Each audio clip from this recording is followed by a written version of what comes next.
ana shu qarzga bir narsa olish, qarzga bir narsa olib yeyish, qarzga bir narsa olib kiyish, qarzga to'y qilish, kredit nima bu? Bu inson o'zining ertangi kunini bugun sotib qo'yishi. Kredit yoki qarzga olingan mana shu buyumlar hali topmagan pulini sarflab qo'yishi. Ya'ni inson ertangi kunini, ertangi kuchini, ertangi mehnatini bugungi kun uchun sotib qo'yishi. Siz hali ertangi kun yashaysizmi, yo'qmi, uni sotib qo'ydingiz. Amir al-Mu'minin Umar ibn Xattob roziyallohu anhudan o'g'li bir kuni pul so'radi.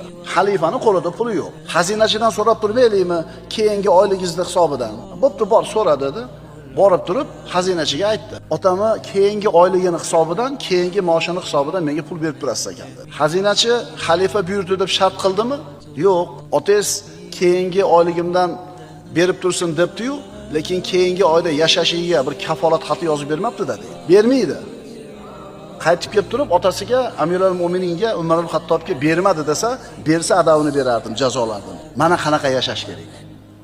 Bori bilan yashashga odatlanaylik.